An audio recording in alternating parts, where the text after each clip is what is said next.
ஆண்டவருக்காக காத்திருப்போம், ஆண்டவருக்காக காத்திருப்போர் நற்பேறு பெற்றோர். ஆண்டவருக்காக காத்திருப்போர் நற்பேறு பெற்றோர். அல்லேலூயா, நம்முடைய கடவுளை புகழ்ந்து பாடுவதில் துணை வரை புகழமது இனிமையானது, அதுவே ஏற்புடையது. ஆண்டவர் எருசலேமை மீண்டும் கட்டி எழுப்புகின்றார். நாடு கடத்தப்பட்ட இஸ்ரவேலை கூட்டி சேர்க்கின்றார். ஆண்டவருக்காக காத்திருப்போர், ஆண்டவருக்காக காத்திருப்போர் நற்பேறு பெற்றோர். ஆண்டவருக்காக காத்திருப்போர் நற்பேறு பெற்றோர்.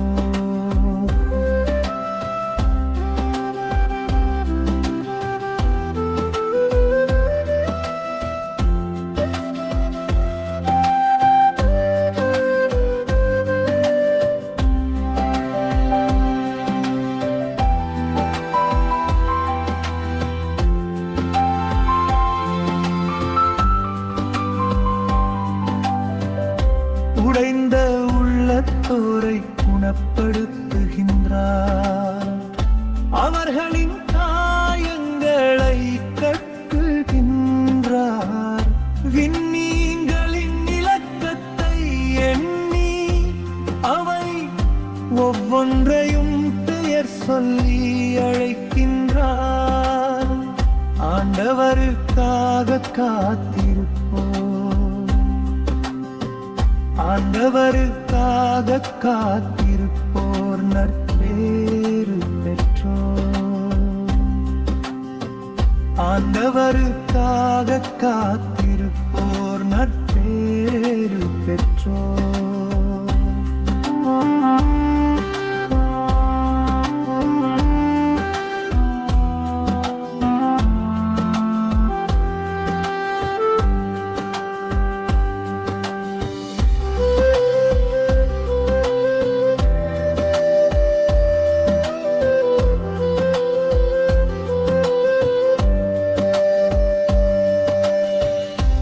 தலைவர் மாண்புமிக்கவர், மிகுந்த வல்லமையுள்ளவர். அவர்தம் நுண்ணறிவு அளவிடற்கு அரியது. ஆண்டவர் எளியோர்க்கு ஆதரவளிக்கின்றார். பொல்லாரையோ தரை மட்டும் தாழ்த்துகின்றார். ஆண்டவருக்காக காத்திருப்போம், ஆண்டவருக்காக காத்திருப்போர் நற்பேறு பெற்றோர். ஆண்டவருக்காக காத்திருப்போர் நற்பேறு பெற்றோர்.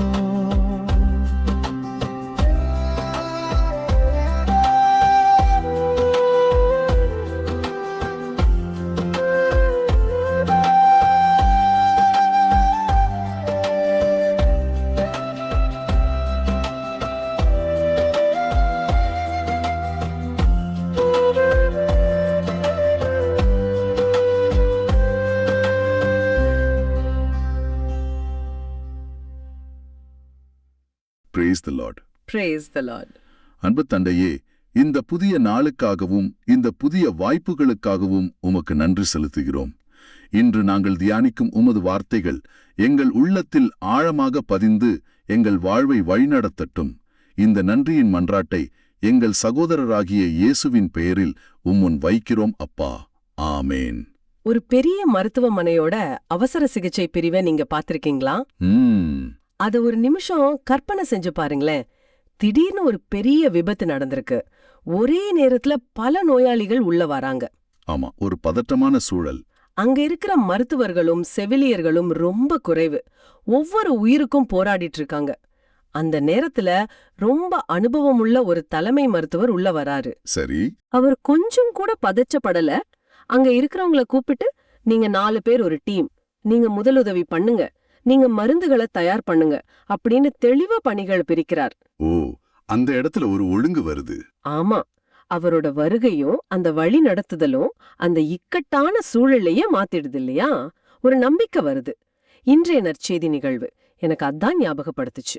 மிக அருமையான ஒரு ஒப்பீடு. உண்மையிலேயே இன்று நாம தியானிக்க போற வாசகங்கள் அந்த தலைமை மருத்துவரோட பரிவு மாதிரி கடவுளோட பரிவையும் அவர் நமக்கு தர்ற பொறுப்பையும் ரொம்ப அழகா எடுத்துரைக்குது. ஆமா, நாம இன்னைக்கு இறைவாக்கினர் எசாயா, அப்புறம் திருப்பாடல் 147, கடைசியா மத்தேயு எழுதிய நற்செய்தியிலிருந்து வர்ற வாசகங்களை ஆழமா பார்க்க போறோம். சரி. குறிப்பா ஆயிரில்லாத ஆடுகளைப் போல சிதறி கிடந்த மக்களை இயேசு எப்படி பார்த்தார், அந்த பார்வை அவரை என்ன செய்ய தூண்டுச்சு, இன்னைக்கு நமக்கென்ன அழைப்பு விடுகிறாருன்னு சிந்திப்போம். மத்தேயு நற்செய்தியிலிருந்தே தொடங்கலாமா? தொடங்கலாம். இயேசுவோட இரக்க பார்வை எப்படிப்பட்டது, அந்த பார்வை நம்மையும் எப்படி ஒரு செயலுக்கு தூண்டுதுங்கிறத பத்தி இன்னைக்கு நாம கொஞ்சம் ஆழமா பார்க்கலாம். முதல் வசனம் பாத்தீங்கன்னா இயேசுவோட செயல்பாடுகளை ஒரு பட்டியலே போடுது. இயேசு எல்லா நகரங்களுக்கும் சிற்றூர்களுக்கும் சென்று தொழுகை கூடங்கள்ல கற்பித்து விண்ணரசை பற்றிய நற்செய்தியை பறைசாற்றி நோய் நொடிகள் அனைத்தையும் குணமாக்கினார். ஆமா, இதுவே ஒரு பெரிய பணி. அவர் ஓயாம இயங்கிக்கிட்டே இருந்திருக்கார். ஆனா அடுத்த வசனம்தான் அவர் ஏன் இதெல்லாம் செஞ்சாருங்கிறதுக்கான காரணத்தை, அவரோட உள்ளத்தின் நோக்கத்தை நமக்கு காட்டுது. அதுதான் மிக முக்கியம். ஆமா, 36வது வசனம், திரளான மக்களை அவர் கண்டபோது அவர்கள் மீது பரிவு கொண்டார், ஏனெனில் அவர்கள் ஆயர் இல்லாத ஆடுகளைப் போல அலைக்கழிக்கப்பட்டு சோர்ந்து காணப்பட்டார்கள். இந்த வார்த்தைகள் ரொம்ப சக்தி வாய்ந்தவ. இங்க கண்டபோதுங்கிற வார்த்தை, அது வெறும் கண்ணால பாக்குறத மட்டும் குறிக்குதா, இல்ல அதுக்கு மேல ஏதாவது அர்த்தம் இருக்கா? சரியான கேள்வி. அது வெறும் பார்வை இல்ல. மூலமொழியான கிரேக்கத்துல அந்த பரிவு அல்லது இரக்கத்தை குறிக்கிற சொல் ஸ்ப்ளாக்னிசமை. ஸ்ப்ளாக்னிசமை. ஆமா, அதோட நேரடி பொருள் உள்ளத்தின் ஆழத்திலிருந்து சொல்ல போனா இது வெறும் பரிதாபம் கிடையாது. ஓ, அடுத்தவங்களோட வலிய தன்னோட வலியா உணர்றது. இயேசு மக்களின் நோய்களை மட்டும் பார்க்கல, அவங்களோட நம்பிக்கையின்மைய, வழிநடத்த யாரும் இல்லாத அந்த ஏக்கத்தை, அவங்க ஆன்மாவோட சோர்வை எல்லாத்தையும் உணர்ந்தாரு. அப்போ அவர் மக்களின் ஆன்மாவை ஊடுருவி பார்த்தாருன்னு சொல்லலாம். ஆயர் இல்லாத ஆடுகள்ங்கிற அந்த உருவகம் அது அந்த நிலையை ரொம்ப தெளிவா காட்டுது. ஆமா, ஆயம் இல்லன்னா ஆடுகளுக்கு பாதுகாப்பு இல்ல, வழிகாட்டுதல் இல்ல, ஆபத்து தான். ஆனா எனக்கு ஒரு கேள்வி. அக்காலத்துல யூத மக்களுக்கு குருக்கள், பரிசேயர்கள்னு பல ஆன்மீக தலைவர்கள் இருந்தாங்களே, அப்புறம் ஏன் இயேசு அவங்கள ஆயர் இல்லாத ஆடுகள்னு பாக்குறாரு? இது ஒரு நுட்பமான விஷயம். தலைவர்கள் இருந்தாங்க, ஆனா உண்மையான ஆயர்கள் இருந்தாங்களாங்கிறது தான் கேள்வி. சரி. அவங்க சட்டங்களையும் சம்பிரதாயங்களையும் மக்கள் மேல சுமத்துனாங்களே தவிர அவங்களோட உண்மையான ஆன்மீக பசிய கவனிக்கல. ஆனா இயேசுவோட பார்வை வேற. அவர் சட்டங்களுக்கு பின்னாடி இருந்த மனிதர்களை பார்த்தாரு, அவங்களோட தவிப்பை புரிஞ்சுக்கிட்டாரு. உண்மைதான், இன்னைக்கும் அப்படித்தானே? ஆமா, அதனாலதான் இன்னைக்கும் மக்கள் அலைகழிக்கப்பட்டு சோர்ந்து காணப்படுறாங்க. ஆக இயேசு முதல்ல பிரச்சனைய ஆழமா உணர்றாரு. சரி, இத பார்த்த உடனே அவர் என்ன செய்யறாருங்கிறது அடுத்த கட்டம். அவர் உடனே அறுவடை மிகுதி, வேலையாள்களோ குறைவுன்னு தன் சீடர்கள்கிட்ட சொல்றாரு. ஆமா, அவர் தான் பணியில மற்றவர்களையும் இணைச்சிக்க விரும்புறாரு. இங்க அறுவடைங்கிறது ஒரு அழகான உருவகம். அறுவடைய சரியான காலத்துல செய்யணும், இல்லனா பயிர் வீணா போயிடும். அது மாதிரி நற்செய்தியை ஏத்துக்க தயாரா இருக்கிற மக்களின் ஆன்மாக்கள் வீணாகிடக்கூடாதுங்கிற ஒரு அவசர உணர்வு அதுல இருக்கு. அப்போ மக்களின் ஆன்மீக தாகம் அதிகமா இருக்கு, ஆனா அதை தீர்க்கிற வேலையாள்கள் தான் குறைவா இருக்காங்க. மிகச்சரியா. சரி, வேலையாள்கள் குறைவுன்னா இயேசுவே நேரா நீங்க உடனே புறப்பட்டு போங்கன்னு சொல்லிருக்கலாமே. ஆனா அவர் அப்படி செய்யல. ஆமா, அதுக்கு பதிலா ஆகையால் தேவையான வேலையாள்களை தமது அறுவடைக்கு அனுப்ப அறுவடையின் உரிமையாளரிடம் மன்றாடுங்கள்னு சொல்றாரு. ஏன் முதல் படி மன்றாட்டா இருக்கு? இது இறைப்பணியோட மிக முக்கியமான தத்துவம். இந்த பணி நம்மளோடது இல்ல, கடவுளோடையது. அறுவடையோட உரிமையாளர் அவர்தான். நாம வெறும் வேலையாள்கள். சரிதான். நம்ம திறமையாலேயோ திட்டத்தாலேயோ இதை செஞ்சிட முடியாது. கடவுளோட அழைப்பும் அருளும் இல்லாம ஒரு அடி கூட எடுத்து வைக்க முடியாது. மன்றாடுங்கள்னு சொல்றது மூலமா இயேசு 2 விஷயத்த சொல்றாரு. என்ன அது? ஒன்னு, இது கடவுளை சார்ந்திருக்க வேண்டிய பணின்னு புரிய வைக்கிறார்.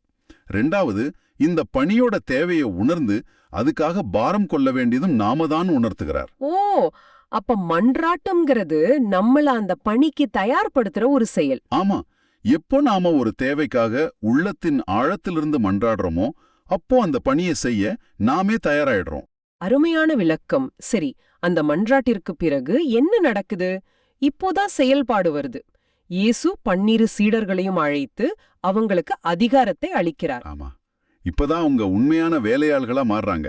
கவனிக்க வேண்டியது என்னன்னா, இயேசு அவங்கள வெறும் கையோடு அனுப்பல. ஆமா, வாசகத்துல இருக்கு. ஆவிகளை ஓட்டவும் நோய் நொடிகளை குணமாக்கவும் அவர்களுக்கு அதிகாரம் அளித்தார். கடவுள் ஒரு பணியை கொடுக்கும்போது அதை செய்வதற்கான வல்லமையையும் அவரே கொடுக்கிறார் என்பதற்கு இது ஒரு சிறந்த எடுத்துக்காட்டு. இந்த அதிகாரம்ங்கிறது வெறும் பதவி இல்ல, அது ஒரு கருவி.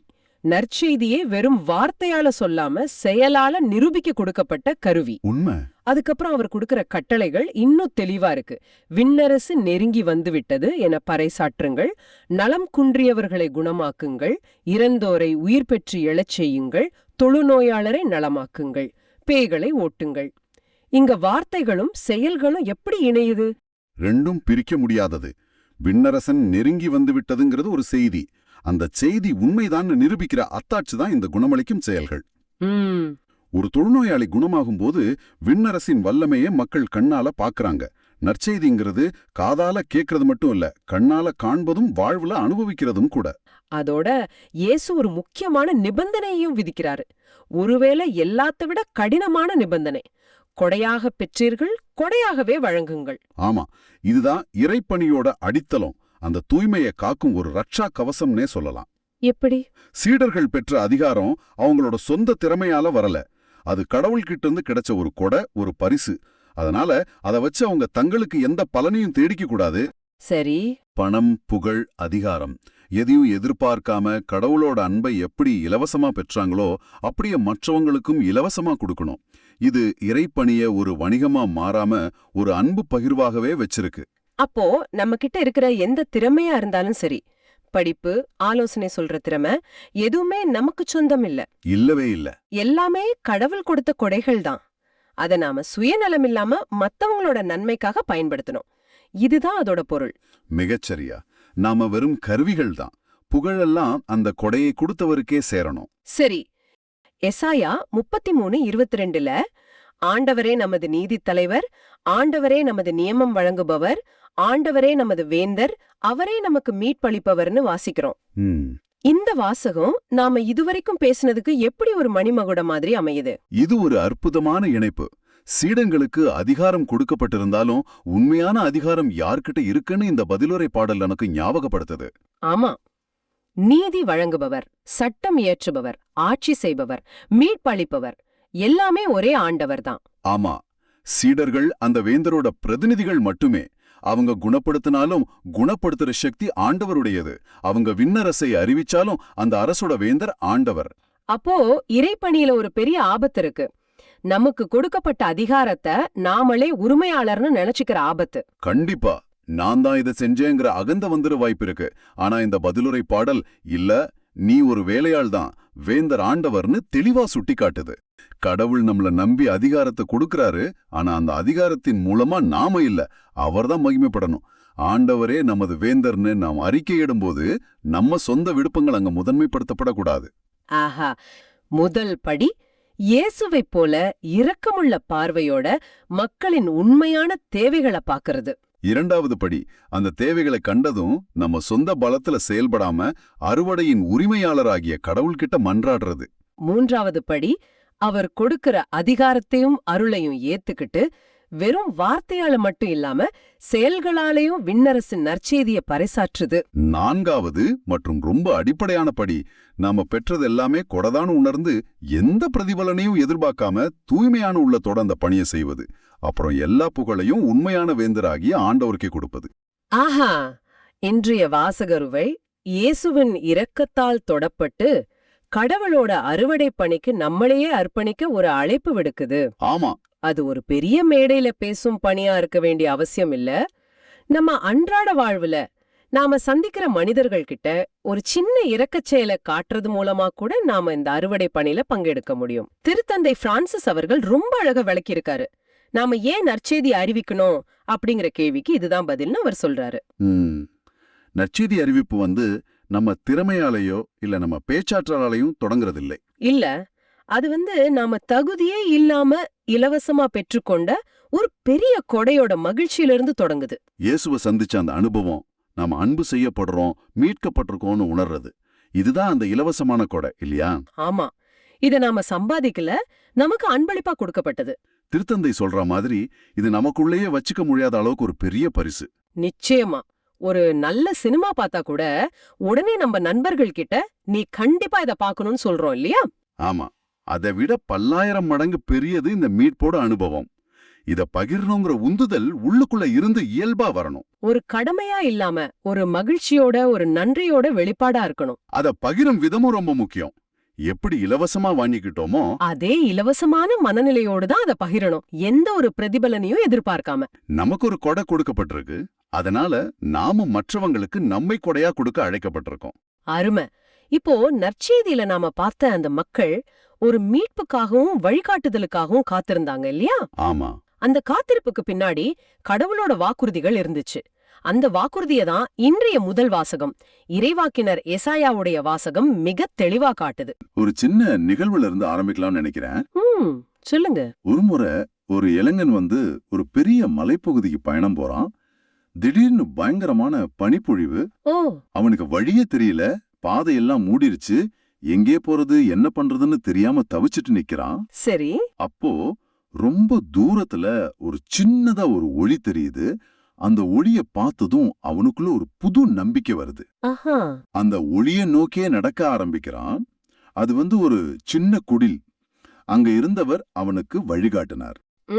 அந்த இளைஞனுக்கு அந்த ஒரு சின்ன ஒளி எப்படி ஒரு பெரிய நம்பிக்கையையும் வழியும் காட்டுச்சோ, அதே போல நம்ம வாழ்க்கை பயணத்துல நாம வழி தடுமாறும் போது கடவுள் நமக்கு எப்படி வழிகாட்டுவார்னு சொல்ற ஒரு அற்புதமான வாசகத்தை தான் இன்னைக்கு நம்ம ஆழமா பார்க்க போறோம். ரொம்ப அருமையான ஒரு தொடக்கம். அதிகாரம் 30, வசனங்கள் 19 21, அப்புறம் 23 26. சரி. இந்த வசனங்கள் துன்பத்துல இருக்கிற மக்களுக்கு ஆண்டவர் கொடுக்கிற ஆறுதல், வழிகாட்டுதல், வாக்குறுதிகள் இத பத்தி ரொம்ப அழகா பேசுது. வாங்க இதை இன்னும் ஆழமா பார்க்கலாம். நிச்சயமா. முதல் வாக்குறுதியே மனசு ரொம்ப தொடர மாதிரி இருக்கு. வசனம் 19ல, சீயோனில் வாழும் மக்களே, எருசலேமில் குடியிருப்போரே, நீங்கள் இனி ஒருபோதும் அழமாட்டீர்கள். அவர் உங்கள் மேல் திண்ணமாய் அருள்வார். நீங்கள் மன்றாடும் குரலுக்கு செவிசாய்த்து உங்களுக்கு மறுமொழி அளிப்பார். ஆமா, இது எவ்வளவு பெரிய ஒரு ஆறுதலான வார்த்தை. நாம கூப்பிட்ட உடனே பதில் கிடைக்குங்கிறது அதுவே ஒரு பெரிய நம்பிக்கை இல்லையா? நிச்சயமா. அதுவும் இந்த வார்த்தைகள் சொல்லப்பட்ட அந்த காலகட்டத்தை நம்ம யோசிச்சு பார்க்கணும். மக்கள் பயங்கரமான வேதனையில கைவிடப்பட்ட மாதிரி ஒரு உணர்வுல இருந்தாங்க. அந்த மாதிரி ஒரு சூழல்ல கடவுள் நேரடியா நான் உன் அழுகைய கேக்குறேன், உடனே பதில் சொல்வேன்னு சொல்றது அவரோட உடனடி கரிசனையையும் அந்த உறவையும் காட்டுது. ஆமா, இது ஒரு வாக்குறுதி மாதிரி இல்ல. இல்லவே இல்ல, இது ஒரு உடனடி அரவணைப்பு. நான் உன் கூடவே இருக்கேன்னு சொல்ற மாதிரி. சரி, இதுக்கு அடுத்ததுதான் இன்னும் சுவாரஸ்யமா மாறுது. வழிகாட்டுதலை பத்தி பேசுது. வசனங்கள் 20 மற்றும் 21. ஆமா, அதுல சொல்லியிருக்கு, உங்கள் போதகர் இனி தம்மை மறைத்துக் கொள்ள மாட்டார். உங்கள் போதகரை நீங்கள் கண்ணார காண்பீர்கள். நீங்கள் வலப்புறமோ இடப்புறமோ எப்பக்கம் சென்றாலும் இதுதான் வழி, இதில் நடந்து செல்லுங்கள் என்னும் வார்த்தை பின்னிருந்து உங்கள் செவிகளில் ஒலிக்கும். இந்த பின்னிருந்து ஒலிக்கும் குரல் பத்தி நீங்க என்ன நினைக்கிறீங்க? இது கடவுளோட வழிகாட்டுதல் எவ்வளவு தனிப்பட்டது, எவ்வளவு பர்சனல் ஆனதுங்கிறத காட்டுது. இங்க போதகர்னு சொல்றது ஆண்டவரே தான். சரி. அவர் இனிமே மறைஞ்சிருக்க மாட்டார்னா அவரோட பிரசன்னத்தை நம்ம ரொம்ப தெளிவா உணர முடியும்னு அர்த்தம். அந்த பின்னாலந்து வர்ற குரல் அது நம்ம மனசாட்சியோட குரலா இருக்கலாம். இல்ல நம்ம படிக்கிற திருவிவிலிய வார்த்தைகள் மூலமா இருக்கலாம். இல்ல சரியான மனிதர்கள் மூலமா கடவுள் நம்ம கிட்ட பேசுறதா இருக்கலாம். நாம சரியான பாதையை விட்டு விலகும் போது திருத்துற ஒரு குரல். சரியா சொன்னீங்க. ஒரு தந்தையோட குரல் மாதிரி நம்மள அதட்டாம மென்மையா இதுதான் வழி, இதுல போன்னு சொல்ற ஒரு குரல். அருமை. இதுக்கப்புறம் பார்த்தா கடவுளோட ஆசீர்வாதங்கள் எவ்வளவு நடைமுறையானவ, எவ்வளவு பிராக்டிக்கலானதுன்னு தெரியுது. ஆமாம். வசனம் 23லிருந்து 25 வரைக்கும் விதைக்கு மழை, செழிப்பான உணவு, கால்நடைகளுக்கு நல்ல பரந்த மேய்ச்சல் நிலம், உயர்ந்த மலைகள்ல கூட நீரோடைகள்னு எல்லாத்தையும் ஆண்டவர் கொடுப்பார்னு சொல்லியிருக்கு. இதுல ஒரு ஆழமான உண்மை இருக்கு. கடவுள் நம்ம ஆன்மீக தேவைகளை மட்டும் கவனிக்கிறவர் இல்ல. ஆமா, நம்மளோட அன்றாட இந்த உலக வாழ்க்கை கால தேவைகளையும் அவர் நல்லா தெரிஞ்சு வச்சிருக்காரு. அதையும் அவர்தான் நிறைவேத்துறாரு. கரெக்ட். நிலத்துக்கு தேவையான மழையிலிருந்து ஆமா, விலங்குகள் சாப்பிடுற உணவு வரைக்கும் எல்லாமே அவரோட கட்டுப்பாட்டிலையும் ஆசீர்வாதத்திலையும் இருக்குங்கிறத இது காட்டுது. அவரோட பராமரிப்பு ஒரு முழுமையான பராமரிப்பு. சரி, இப்ப இந்த வாசகத்தோட உச்சக்கட்டத்துக்கு வரோம். வசனம் 26. இது படிக்கும்போது கொஞ்சம் பிரமிப்பா இருக்கு. ஆமா, ஆண்டவர் தம் மக்களின் முறிவுகளை கட்டி தாம் அடித்ததால் ஏற்பட்ட காயங்களை குணமாக்கும் நாளில் நிலவின் ஒளி கதிரவன் ஒளி போலாம், கதிரவன் ஒளி 7 பகல்களின் ஒளி ஒருங்கு திரண்டார் போல 7 மடங்காம். இந்த 7 மடங்கு ஒளி, இதை எப்படி புரிஞ்சுக்கிறது? இது ஒரு முழுமையான மீட்பையும் ஒரு மறுசீரமைப்பையும் குறிக்கிற ஒரு ரொம்ப சக்தி வாய்ந்த உருவகம். முதல்ல அந்த காயங்களை குணமாக்குறது, அதாவது பாவத்தினாலையும் துன்பத்தினாலையும் ஏற்பட்ட எல்லா சேதங்களையும் கடவுள் சரி செய்வார்னு அர்த்தம். சரி. அப்புறம் அந்த நிலவும் சூரியனும் ரொம்ப பிரகாசமா ஒளிருங்கிறது கடவுளோட மகிமை முழுமையா வெளிப்பட போகுதுங்கிறத காட்டுது. ஓ, அப்ப இது ஒரு புதிய யுகத்தோட தொடக்க மாதிரி. மிகச்சரியா சொன்னீங்க. இருள், துயரம், குழப்பம் இதெல்லாம் முழுசா போய் கடவுளோட பிரசன்னம்ங்கிற அந்த ஒளி எல்லாத்தையும் நிரப்ப போகுது. அதுதான் நமக்கு வாக்குறுதியா கொடுக்கப்பட்டிருக்கிற நித்திய வாழ்வோட ஒரு முன்னோட்டம்னு கூட சொல்லலாம். ஆக இந்த ஆழமான பார்வையிலிருந்து நாம பார்க்கும்போது ஆண்டவர் நமக்கு ஒரு 4 முக்கியமான வாக்குறுதிகளை தர்றார். 1, நம்ம கண்ணீரை துடைப்பார். 2, சரியான பாதையில நம்மள வழிநடத்துவார். 3, நம்ம அன்றாட தேவைகளை நிறைவா பூர்த்தி செய்வார். 4வதா நம்ம காயங்களை குணமாக்கி தன்னோட மகிமையின் ஒளியால நம்மள நிரப்புவார். ரொம்ப அழகா தொகுத்து சொன்னீங்க. இந்த வாசகங்கள் நமக்கு ஒரு அருமையான சிந்தனையும் கொடுக்குது. சொல்லுங்க. கடவுளோட வழிகாட்டும் குரல் நமக்கு பின்னிருந்து ஒலிக்குன்னு பார்த்தோம் இல்லையா? ஆமா. இந்த வாரத்துல உங்க வாழ்க்கையில ஏதாவது ஒரு விஷயத்துல முடிவெடுக்க முடியாம தவிக்கும் போது ஒரு நிமிஷம் அமைதியா இருந்து உங்களுக்கு பின்னால இருந்து கேக்குற கடவுளோட அந்த மெல்லிய குரலுக்கு செவி சாய்க்க முயற்சி செஞ்சு பாருங்களேன். ரொம்ப அருமையான ஒரு சிந்தனை. இந்த அற்புதமான வாக்குறுதிகளுக்கு பதிலா அதை உறுதிப்படுத்துற மாதிரி இன்றைய பதிலுரை பாடல் திருப்பாடல் 14 அமையுது. கொஞ்ச நாளைக்கு முன்னாடி ஒரு நிகழ்வு படிச்சேன். ரொம்ப மனசுக்கு நெருக்கமா இருந்துச்சு. சொல்லுங்களேன். ஒரு பெரிய நகரத்துல வேலை பார்க்கிற ஒரு பெண். அவளுக்கு தம் வாழ்க்கை ரொம்ப வேகமா ஓடுற மாதிரியும் அந்த கூட்டத்துல அவ தொலைஞ்சு போன மாதிரியும் ஒரு உணர்வு. சிட்டி லைஃப்ல இது நிறைய பேருக்கு இருக்கும். ஆமா, கோடிக்கணக்கான மக்கள்ல நானும் ஒருத்தி. என்னை யாருமே கண்டுக்கல அப்படின்னு ஒரு தனிமை. ஒரு நாள் ராத்திரி ரொம்ப மனச்சோர்வோட வீட்டு பால்கனியில நின்னு வானத்தை பார்த்துட்டு இருந்திருக்கா. சரி. வானத்துல ஆயிரக்கணக்கான நட்சத்திரங்கள். அதை பார்த்ததும் அவளுக்குள்ள ஒரு எண்ணம். இந்த கணக்கில்லாத நட்சத்திரங்களை எல்லாம் உண்டாக்கி அது ஒவ்வொன்னுக்கும் பேர் தெரிஞ்சு வச்சிருக்கிற கடவுளுக்கு என் பேரும் என் வழியும் தெரியாம போயிடுமா என்ன? அந்த ஒரு நிமிஷத்துல அவ தனிமை இல்லைன்னு உணர்ந்திருக்கா. அவளோட உடைந்த உள்ளம் மெல்ல ஆற ஆரம்பிச்சிருக்கு. ரொம்ப அழகான ஒரு தொடக்கம். ஏன்னா இன்னைக்கு நம்ம பார்க்க போற திருப்பாடலும் கிட்டத்தட்ட இதே உணர்வு தான் நமக்கு தருது. ஆமா, நம்மள பலருக்கும் இருக்கிற ஒரு கேள்விதானே. இவ்ளோ பெரிய பிரபஞ்சத்துல இத்தனை கோடி மக்கள்ல நான் யார்? என் சின்ன சின்ன கவலைகள் எல்லாம் கவனிக்க கடவுளுக்கு நேரம் இருக்குமா? கரெக்ட். இந்த நவீன காலத்து கேள்விய ஒரு பழங்கால கவிதை எப்படி எதிர்கொள்ளுதுங்கிறது தான் ஆச்சரியம்.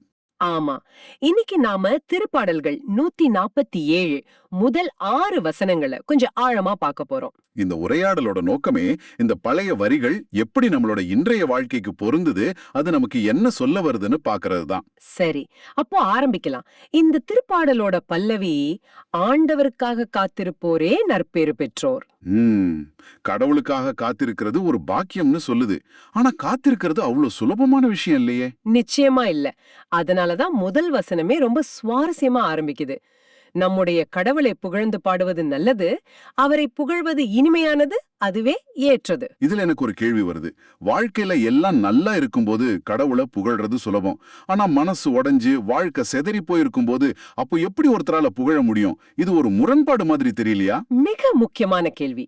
இந்த முரண்பாட்டுக்கு பதில் இந்த திருப்பாடலை யாரு எந்த சூழல்ல எழுதுனாங்கன்னு புரிஞ்சுக்கிட்டா கிடைக்கும். ஓ, சொல்லுங்க.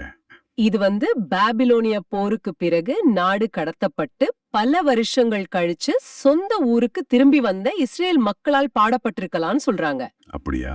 அவங்க திரும்பி வந்தப்போ அவங்களோட தலைநகரம் எருசலேம் ஒரு இடிபாடு குவியலா இருந்துச்சு.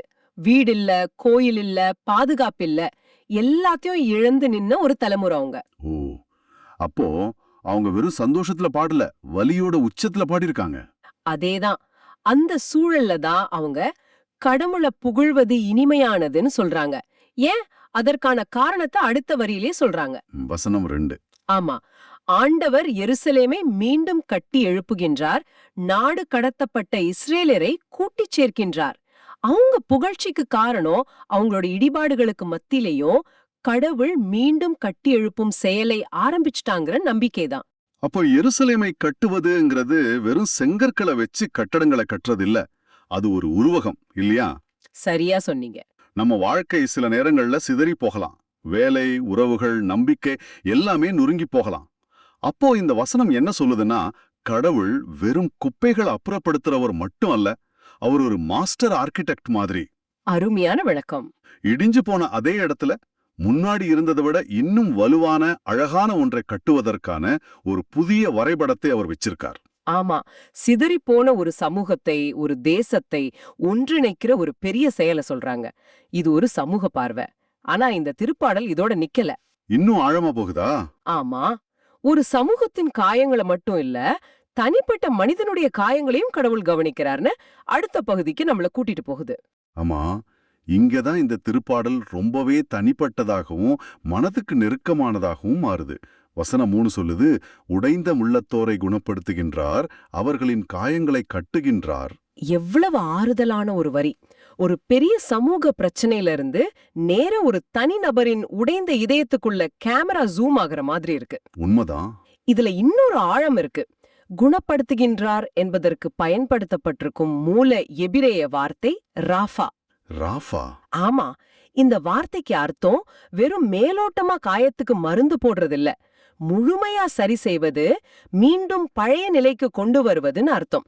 சிகிச்சை தந்து குணமாக்கும் வானதூதரான ரஃபேல் பெயரோட மூலமும் இந்த வார்த்தை தான். அப்போ கடவுள் நம்ம உடைந்த இதயத்துக்கு வெறும் பேண்டைட் போடல, அதை முழுமையா மறுசீரமைப்பு செய்யறாருன்னு இந்த வார்த்தை சொல்லுது. மிகச்சரியா. வாவ், இது ஒரு புதிய பார்வை. கடவுளோட செயல் எவ்வளவு தனிப்பட்டது, எவ்வளவு மென்மையானதுன்னு இந்த வரி காட்டுது. ஆனா அடுத்த வரிய படிக்கும்போது நான் அப்படியே ஸ்தம்பிச்சு போயிட்டேன். வசனம் 4. ஆமா, விண்மீன்களின் இலக்கத்தை எண்ணி அவை ஒவ்வொன்றையும் பெயர் சொல்லி அழைக்கின்றார். என்ன ஒரு பிரம்மாண்டமான பாய்ச்சல் இது! ஒரு நொடியில தனிப்பட்ட இதயத்தின் காயத்திலிருந்து பிரபஞ்சத்தின் எல்லைக்கே போகுது. இந்த 2 விஷயத்தையும் எப்படி ஒரே நேரத்துல நம்ம மனசுல வச்சு பாக்குறது? இது ரெண்டும் ஒண்ணுக்குன்னு சம்பந்தம் இல்லாத மாதிரி இல்ல இருக்குது. இதுதான் இந்த திருப்பாடலோட மையப்புள்ளி. இது முரண்பாடு மாதிரி தெரிஞ்சாலும் இதுதான் கடவுளை பற்றிய முழுமையான சித்திரம். எப்படி? திருப்பாடல் ஆசிரியர் என்ன சொல்றாருன்னா, நம்ம கடவுள் ஒரே நேரத்துல ஒரு மைக்ரோஸ்கோப் மாதிரியும் இருக்காரு, ஒரு டெலிஸ்கோப் மாதிரியும் இருக்காரு. மைக்ரோஸ்கோப், டெலிஸ்கோப், சுவாரஸ்யமா இருக்கு.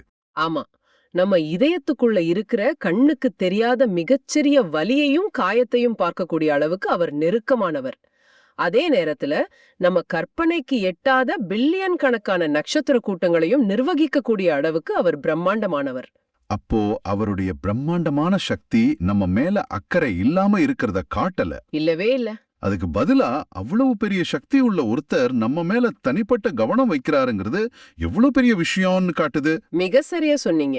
கணக்கில்லாத நட்சத்திரங்களுக்கு பெயர் தெரிந்த அதே கடவுளுக்கு உங்கள் பெயரும் தெரியும், உங்கள் இதயத்தின் வலியும் தெரியும். அந்த நட்சத்திரங்களை உருவாக்குன அதே கரம் நம்ம கண்ணீரை துடைக்கவும் நீளுது. இதுதான் நம்முடைய நம்பிக்கையின் அடித்தளம். இதுல ஒன்னை எடுத்துக்கிட்டு இன்னொன்றை விட்டா கடவுளை பற்றிய நமது புரிதல் முழுமையடையாது. சரி, அப்போ இவ்வளவு பெரிய வல்லமையும் தனிப்பட்ட கவனமும் கொண்ட ஒரு கடவுளோட ஞானம் எப்படிப்பட்டது? அது எப்படி இந்த உலகத்துல செயல்படுது? இதுதான் கடைசி 2 வசனங்கள் விளக்குது. வசனம் 5 சொல்லுது, நம் தலைவர் மாட்சிமிக்கவர், மிகுந்த வல்லமையுள்ளவர், அவர்தம் நுண்ணறிவுக்கு அளவிட இயலாது. அதாவது அவரோட ஞானத்துக்கு எல்லையே இல்ல. ஆமா, நம்ம வாழ்க்கையில நடக்கிற சில விஷயங்கள் நமக்கு புரியாம இருக்கலாம். ஏன் எனக்கு மட்டும் இப்படி நடக்குதுன்னு நம்ம கேட்கலாம்.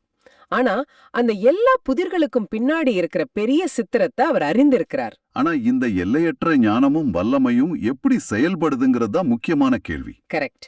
6வது வசனம் அதுக்கு ஒரு நேரடியான பதில சொல்லுது.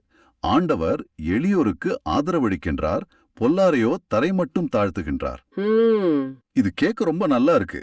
ஆனா இத நடைமுறை வாழ்க்கையோட பொருத்தி பார்க்கும்போது ஒரு சவால் வருது. என்ன சவால்? பல நேரங்கள்ல அநீதி செய்றவங்க ஜெயிச்சுக்கிட்டே போற மாதிரி தெரியுது. தாழ்ந்த நிலையில இருக்கிறவங்க இன்னும் நசுக்கப்படுற மாதிரி இருக்கு. இந்த வசனத்தை நம்ம அன்றாட அனுபவத்தோட எப்படி புரிஞ்சுக்கிறது? இதுதான் விசுவாசத்தின் போராட்டம். நீங்க கேக்குற கேள்வி ரொம்ப நியாயமானது. இந்த திருப்பாடல் ஆசிரியர் ஒரு நியூஸ் ரிப்போர்ட்டர் மாதிரி அன்றாட நிகழ்வுகளை பதிவு செய்யல. அப்போ அவர் ஒரு இறைவாக்கினர் மாதிரி கடவுளின் பார்வையிலிருந்து எது இறுதியான உண்மைங்கிறத ஒரு பிரகடனமா சொல்றார். இது ஒரு வாக்குறுதி. ஒரு வாக்குறுதி. ஆமா. இந்த உலகத்தின் தார்மீக வளைவு நீளமாக இருக்கலாம், ஆனால் அது நீதியை நோக்கிய வளையும் என்று மார்ட்டின் லூத்தர் கிங் சொன்னது மாதிரி இந்த வசனம் கடவுளின் நீதியின் மேல் உள்ள அசைக்க முடியாத நம்பிக்கையை வெளிப்படுத்துது.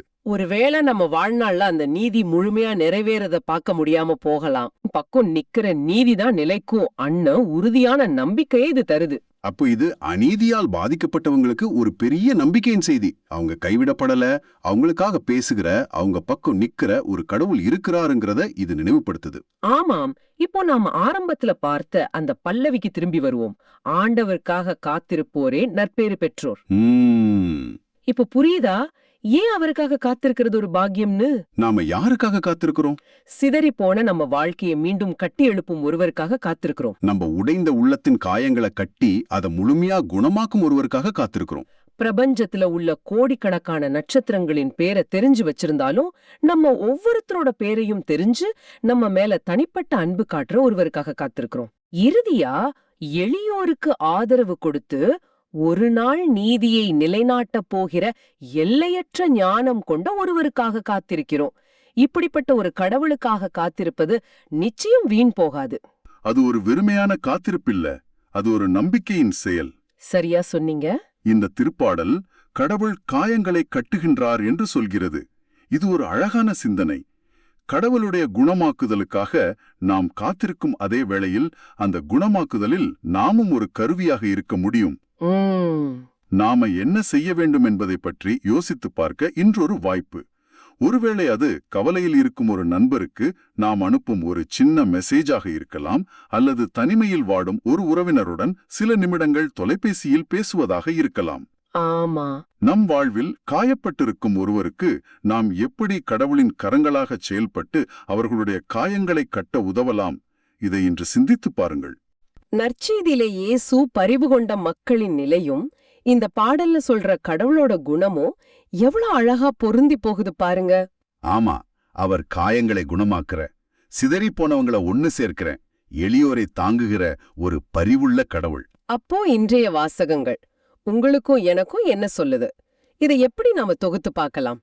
ஒரு பக்கம் வழிகாட்டுதல் இல்லாம, ஆயர் இல்லாம அலைக்கிழிக்கப்பட்டு சோர்ந்து போன மக்களை பாக்குறோம்.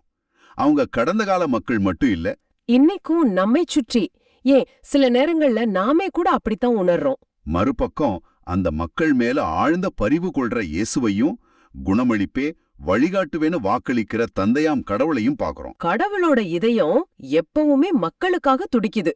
அவர் நம்மள ஒருபோதும் கைவிடுவதில்லை. இந்த ரெண்டுக்கும் நடுவுல நிக்கிறது தான் நமக்கான அழைப்பு. இயேசுவோட பரிவு சீடர்கள் வழியா செயலுக்கு வந்தது மாதிரி இன்னைக்கு நம்ம வழியா செயலுக்கு வரணும். ஆமா, சீடர்களை போல நாமும் இயேசுவோட அன்ப, மீட்பையும் ஒரு கொடையா பெற்றிருக்கோம். அது நாம சம்பாதிச்சது இல்ல, இலவசமா கிடைச்சது. அந்த கொடையோட மகிழ்ச்சியாலையும் நன்றியுணர்வாலையும் தான் நாம அத மத்தவங்களோட பகிர அழைக்கப்படுறோம். ஒரு கட்டாய கடமையா இல்லாம, அன்போட தூண்டுதலால. அறுவடையின் வேலையாளர்கள் நான் தான். காயப்பட்ட உள்ளங்களுக்கு ஆறுதலாவும், வழி தெரியாம தவிக்கிறவங்களுக்கு வழிகாட்டியாவும் நாம இருக்கணும். இது ஏதோ பெரிய மேடையில நின்னு பேசுறது மட்டும் இல்ல. இல்லவே இல்ல. நம்மளோட சின்ன சின்ன செயல்கள், ஒரு ஆறுதலான வார்த்தை, ஒரு புன்னகை, பிறருக்காக நாம ஒதுக்குற கொஞ்ச நேரம், ஒருத்தருக்காக சொல்ற ஒரு சின்ன செபம், இது எல்லாமே அந்த அறுவடை பணியில நாம செய்யற மகத்தான உதவிகள். இறுதியா நாம சிந்திச்சு பார்க்க ஒரு கேள்வி. இயேசு அறுவடை மிகுதின்னு சொல்றார். உங்க வாழ்க்கையில, உங்கள சுத்தி, உங்க குடும்பத்துல, நீங்க வேலை செய்யற இடத்துல, உங்க நட்புறவுகள்ல அன்பு, வழிகாட்டுதல், நம்பிக்கைன்னு எதையோ தேடிட்டு இருக்கிற அந்த மிகுதியான அறுவடைய நீங்க எங்க பாக்குறீங்க? நீங்க கொடையா பெற்றுக்கொண்ட அந்த அன்பை கொண்டு, அந்த ஆறுதலை கொண்டு, அந்த நம்பிக்கையை கொண்டு அவங்கள உண்மையான 1000 இடம் வழிநடத்துற ஒரு சின்ன கருவியா இன்னைக்கு நீங்க எப்படி இருக்க முடியும்? இத சிந்திப்போம். இந்த ஆழமான பார்வை உங்களுக்கு பயனுள்ளதா இருக்குதுன்னு நினைச்சா மத்தவங்களுக்கு இந்த வீடியோவை ஷேர் பண்ணுங்க. நற்செய்தியின் தூதராக இறையாட்சியை எடுத்துரைங்க. நன்றி. மீண்டும் நாளை சிந்திப்போம். இயேசுவுக்கே புகழ். அன்னை மரியே வாழ்க. இயேசுவுக்கே புகழ். அன்னை மரியே வாழ்க.